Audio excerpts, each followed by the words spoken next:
Hola, muy buenas. El tema de hoy está relacionado con la diversidad cultural y contenidos escolares. Sería el tema 4 de la asignatura de diseño del currículum impartido en el máster de formación del profesorado de secundaria y bachillerato de la UNED.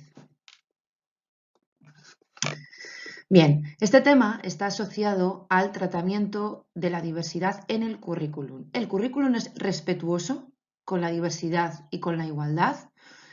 Para responder a esta pregunta hay que repensar en los contenidos culturales y quiénes los seleccionan.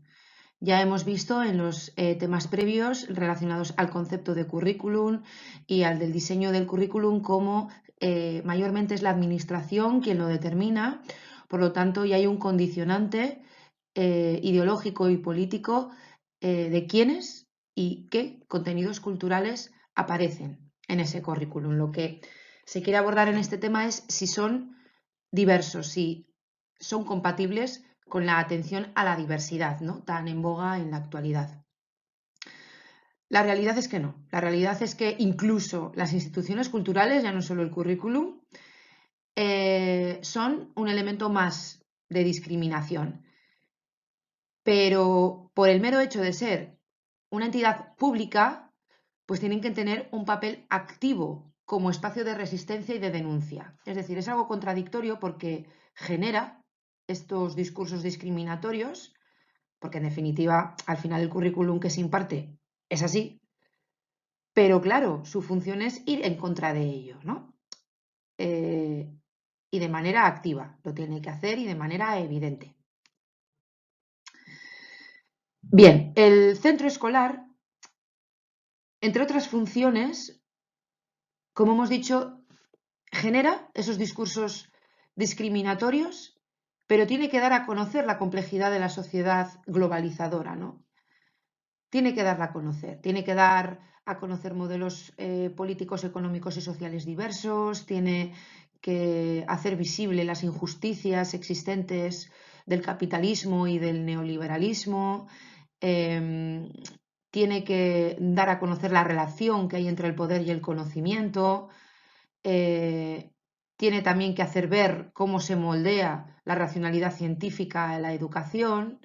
Como hemos dicho, tiene que tener ese papel activo y crítico, ¿no? Porque, entre otras cosas, tiene que dar esa sensación de optimismo y confianza, ¿no?, de que el ser humano puede reflexionar, analizar y luchar. O sea, hay que sacar a relucir esas contradicciones, ¿vale? Lo cual es complicado, porque al final eres a la vez culpable y redentor de esta discriminación. Bien, a pesar de esa apuesta por parte de la legislación a la atención a la diversidad, de que el currículum tiene que ser respetuoso, porque en definitiva hay diversidad en el centro y en la sociedad, pues a pesar de ello existe, ¿vale? Existe un atentado a la diversidad. Es verdad que se han establecido una serie de medidas para ir en contra de este ataque a la diversidad, como la existencia de grupos de diversificación, ¿vale?, que han vuelto ahora con la LOMLOE, refuerzo educativo, adaptaciones curriculares, programas de educación compensatoria, desdobles de aulas. Pero el problema es que aquí no está el problema de la diversidad, son medidas insuficientes porque el problema está en los contenidos y de quiénes los seleccionan. Es ahí donde está el ataque a la diversidad. Hay que ir al fondo de la cuestión. Las medidas son muy superfluas y sí que pueden ayudar de manera puntual y pueden sacar del paso a ciertos problemas, pero el problema de fondo está en los contenidos. Y es que los alumnos, a pesar de que se les atienda en sus necesidades, inquietudes, no se hace de manera adecuada porque el colegio o el currículum lo que les impone es un canon cultural occidentalizado, en este caso, en nuestro caso, vamos, que no se cuestiona, pero es que llama la atención el hecho de que por mucho que se imponga desde la administración y desde las leyes, la realidad es otra. La realidad es que la sociedad está llena de revoluciones sociales, políticas, culturales y laborales y que en las aulas también hay una gran diversidad, diferencias, no diferencias, sino diversidad, ¿no? De aspectos relacionados con el sexo, con la etnia, con las capacidades intelectuales y físicas. O sea, la realidad es muy compleja y el currículum no lo contempla. Entonces, la mayoría de los alumnos no se sienten reconocidos en estos contenidos, en este currículum. Sobre todo los inmigrantes o los que provienen de un origen desfavorecido, porque son escenarios que generalmente el currículum oficial no contempla. Entonces, vamos a ver una serie de intervenciones curriculares inadecuadas, que son estas, y vamos a ir viendo uno a uno en qué consisten. En primer lugar, tendríamos la segregación, ¿vale? Que es como la forma más antigua de no atender, ¿no?, a la diversidad, de diferenciar en la educación. Se manifiesta en agrupaciones en función del sexo, clase social, etnia y capacidades. Por sexos es una de las formas más antiguas, ¿no?, de educación segregadora, correspondiéndose a la escolarización en instituciones y aulas separadas. Y en algunos momentos de la historia se impartían incluso asignaturas diferentes en función de si eras hombre o mujer. En el tema de las etnias, es interesante el fenómeno de las escuelas puente, que eran unas instituciones en las cuales pues, se escolarizaban pues, alumnos de origen de clases sociales marginadas, como gitanos o inmigrantes, y de ahí se les podía aceptar en un centro ordinario. Aquí es donde entra en juego el tema de si pueden integrarse en centros escolares privados, concertados o públicos. Generalmente iban a los públicos, ¿no? Ahí es la diferencia un poco de segregación que a día de hoy todavía existe, ¿no? El que existan estos dos tipos de entidades, público y privado, y que sea en los públicos donde mayormente hay alumnos de procedencia de un contexto marginado y desfavorecido, siendo más del 80%. Eso desde la LODE ha desaparecido lo de las escuelas puentes por programas de educación compensatoria, ¿vale? La LODE es la Ley Orgánica de Derecho a la Educación de 1985. Bien, luego estaría el aula enlace. Estos existen a día de hoy en los centros ordinarios. Son aulas para facilitar el aprendizaje del idioma castellano al alumnado extranjero con el objetivo de su integración. Sus objetivos son buenas, pero la finalidad es diferente, porque lo que estás generando es una segregación. Lo que se apoya en la literatura científica, vamos, es por una escuela inclusiva y comprensiva, así que este aula enlace no debería de existir. Y, como bien he dicho, en relación a las escuelas puente, a día de hoy existe esa dualidad de la escolarización, ¿no? Y esto que hemos visto de la dificultad que los centros privados y concertados admitan alumnos inmigrantes de procedencias desfavorecidas o incluso afecta también a personas con discapacidad, ¿vale? Es como esa libertad que se tiene de admisión o de rechazo de este tipo de alumnado, ¿no?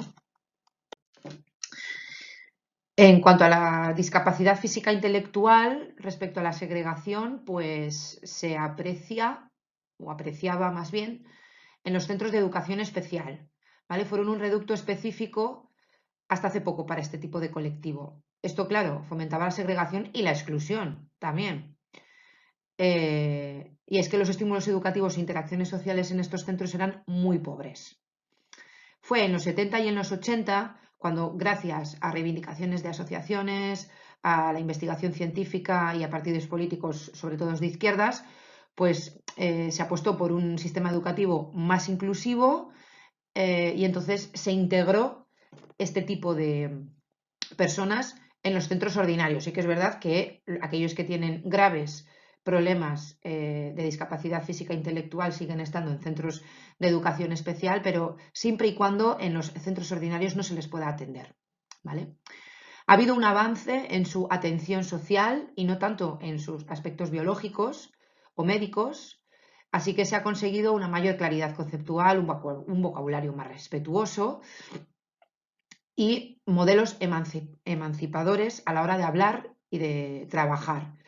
Y es que a día de hoy nadie puede negar que todo el mundo obtiene beneficios y es que las personas discapacitadas en este aspecto están en un entorno mucho más normalizado, más humano y el resto pues ha aprendido a verlos capaces, ¿vale? A que pueden trabajar, ya que pueden aprender igual que el resto, ¿vale? Ya no son discapacitados, sino que tienen capacidades distintas, nada más. Pero hay que verlos como un igual, no como alguien inferior.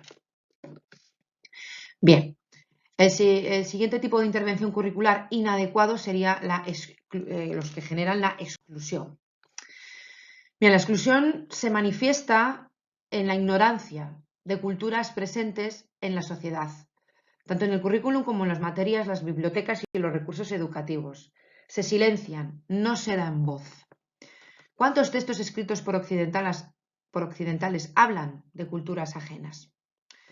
Bien, en la actualidad, además, otro procedimiento de exclusión es vigilar y censurar a quienes pueden hablar y ser oídos, porque contradicen nuestro discurso.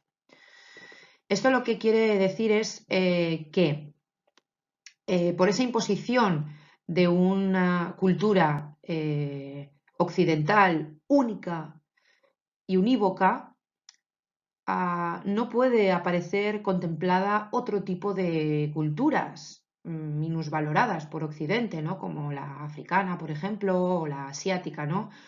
O la árabe. Estas no pueden aparecer contemplados porque irían en contra del discurso dominante. Así que lo censuran, lo ignoran, no le dan voz. Así que para el alumnado parece ser inexistente o existente, pero desde el punto de vista europeo, ¿no?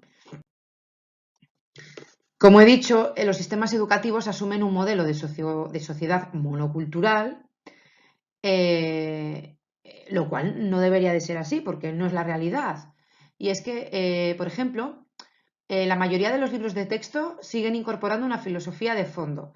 Aquí vemos, pues, siempre que estudiamos, por ejemplo, historia y estamos estudiando un momento concreto, siempre nos viene a la mente de manera automática hombres blancos, adultos, que viven en ciudades, que trabajan, católicos, de clase media, heterosexuales, delgados, sanos, robustos, pero nunca nos viene a la mente mujeres, niños, discapacitados, ancianos, enfermos, homosexuales, transexuales, los que viven en pueblos, en estructuras familiares distintas, desempleados, pobres.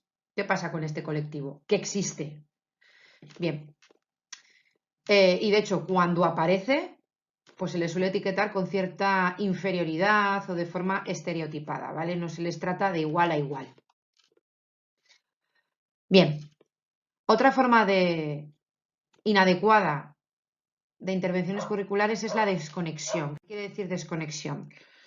Pues que se trata de manera muy superficial, ¿vale? Esta cultura silenciada, entre comillas. Bien, una forma de desconexión es el día D.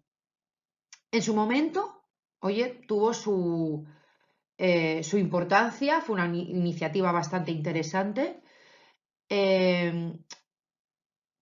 pero a día de hoy esto es insuficiente. Históricamente es una modalidad que trabajaba temas transversales, problemas sociales, fenómenos culturales próximos al alumnado y que no suelen aparecer en los libros ni en el currículum. Pero claro, se trata de forma esporádica. El resto del año parece ser que no existen, o si no, de manera tergiversada, que luego veremos esta modalidad de tergiversación.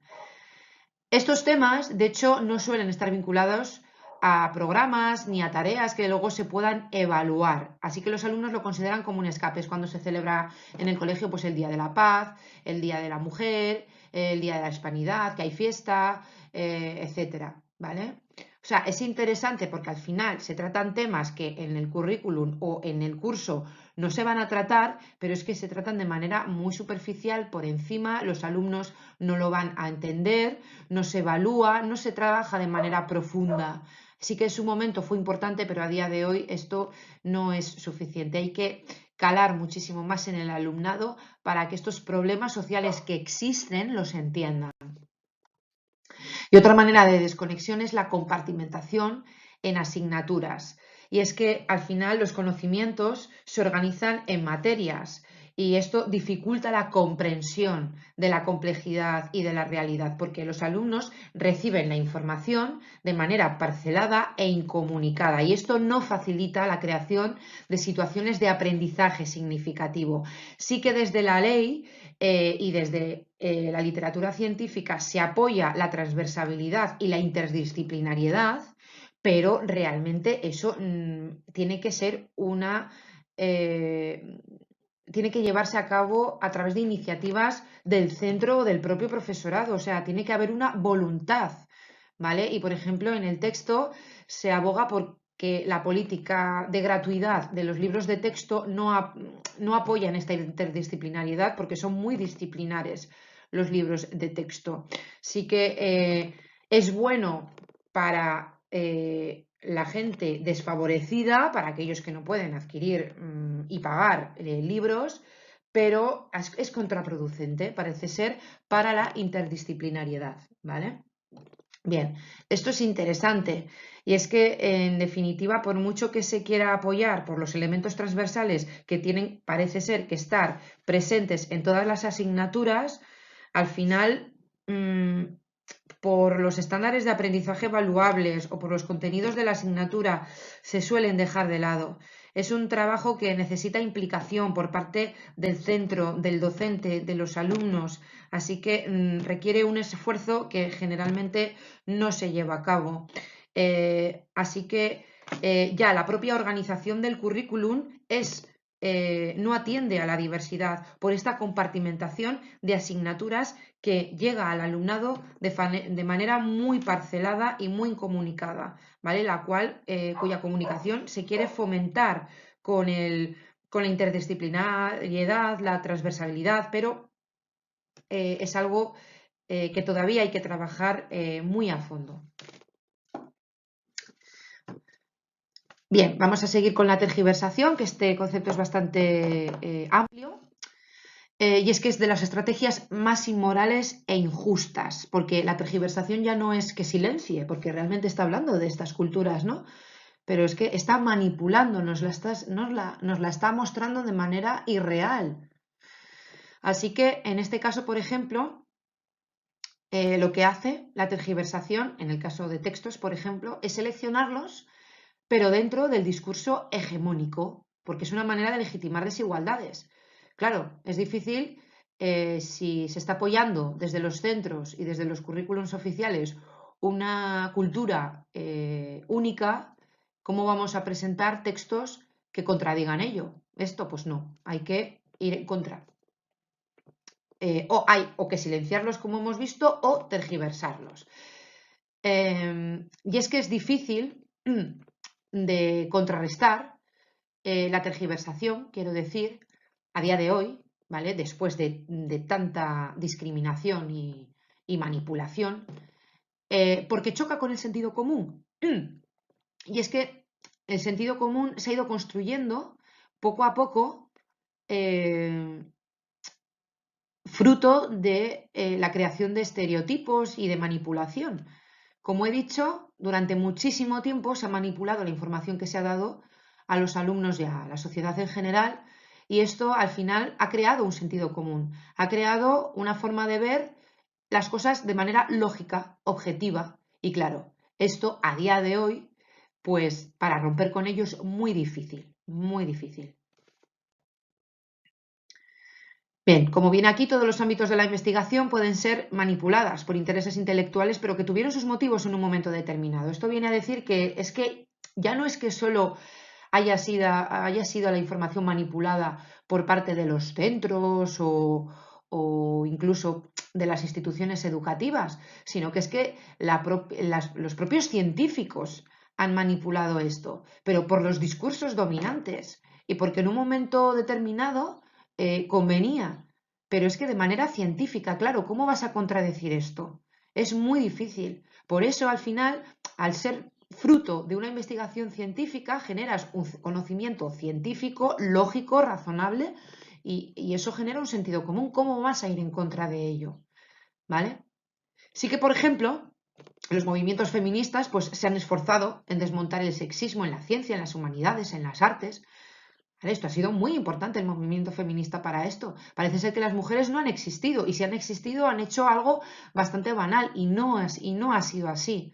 ¿Vale? Hay que recurrir a estos textos, pero no para tenerlos en cuenta como verdaderos, sino para fomentar el análisis crítico. Es decir, vale, los textos ahí están, ese sentido común construido existe, pero a día de hoy lo que tenemos que fomentar como profesores es atender esos textos, pero para analizarlos críticamente, ¿vale? Para sacar a luz los falseamientos que se han construido, para sacar a luz esas explicaciones racistas, incluso de la ciencia, que se ha vendido como neutral.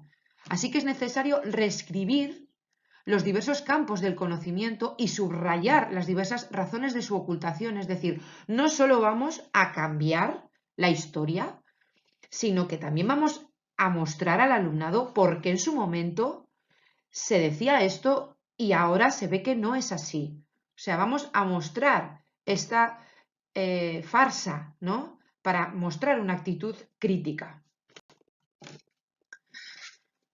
Bien, el tema de la naturalización es muy importante por esto del sentido común que estaba hablando antes, y es que la tergiversación hemos dicho que no es silenciar, sino manipular, y, por ejemplo, una de las formas de manipulación es la naturalización, es decir, reinterpretar esas culturas como si fueran culpables ellos mismos de sus problemas, ¿vale?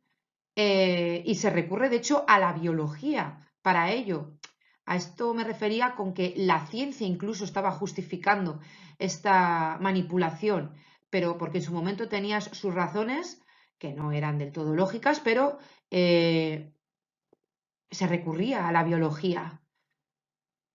Y claro, por eso los alumnos veían, y la sociedad, veía los resultados científicos como algo lógico y objetivo, ¿no? Y por eso a día de hoy es muy, muy difícil ir en contra de la tergiversación, ir en contra de los discursos hegemónicos que son manipulables y manipulados, ¿no? Así que la naturalización ha sido una herramienta bastante habitual para la manipulación y tergiversación de la información. Y otra de las herramientas de la tergiversación ha sido la psicologización. ¿Esto qué quiere decir? Bueno, primero plantear esta frase que es tratar de buscar la explicación de las situaciones de marginalidad basándose en el análisis a la persona individualmente considerada sin prestar atención a otras estructuras sociales. Esto lo que viene a decir es que es normal que piensen o que se piense que las personas, por ejemplo, occidentales sean superiores a las de origen africano cuando se analiza a la persona de manera individual y no al contexto. ¿Qué quiere decir? Que una persona, por ejemplo, de la misma edad, española y europea y africana, claro, se va a decir, imagínate, con 17 años, que se va a decir que es más listo que el europeo que el africano, pero claro, porque es más listo, pues porque ha tenido una educación desde niño, porque ha podido la familia mantenerlo, porque no ha tenido que trabajar, porque ha vivido en un entorno tranquilo, porque ha estado en un centro educativo desde parvularios, porque ha tenido muy buenas notas, porque ha tenido clases particulares cuando lo ha requerido, mientras que la persona de origen africano no ha tenido nada de eso. Entonces, claro, ¿cómo vamos? No podemos valorarlos de la misma manera. Es una manera de manipular la información, porque si estudiamos el caso, lo estudiamos por completo. O sea, hay que prestar atención a las verdaderas relaciones y estructuras de poder causantes de esa situación. No hay que ignorar las condiciones políticas, económicas, culturales, religiosas. Entonces, el caso que he explicado es que es normal que la persona europea tenga más probabilidades de éxito que la persona de origen africano, ¿vale? Y este tipo de divulgaciones pseudocientíficas son la base de las imágenes estereotipadas, ¿vale? Esto es lo que genera que la mayoría de la población piense pues que los africanos son inferiores a los europeos, ¿vale? Bien, seguimos. Paternalismo, pseudotolerancia. Aquí se trata de tener una visión jerárquica y de superioridad de unas realidades sobre otras. Es presentar a los pueblos y culturas desfavorecidos de manera oprimida, enfatizando su pobreza, incapaces de salir adelante, y a nosotros nos presentamos como sus salvadores, ¿vale? Bueno, esto ha sido una manera siempre de mostrar el tema, por ejemplo, de la colonización, ¿no?, americana por parte de España, Portugal y luego otros países europeos, ¿no? Mostrarles, en su momento se presentó como una manera de extender el cristianismo, de mostrarles la fe verdadera y demás, cuando la realidad era bastante cruel. Y luego también parece ser que es que esa idea sigue a día de hoy, ¿no? El mostrarles como pobres cuando realmente, a ver, a día de hoy, por ejemplo, muchas ciudades africanas se parecen a algunas ciudades europeas. Pero claro, eso en los libros de texto no lo vas a ver. Aunque es la realidad, ¿no? En países africanos hay hospitales, hay escuelas, hay carreteras, hay políticos, hay luchas por la igualdad, pero no, es mejor mostrarlas como unas culturas incultas, ignorantes, atrasadas.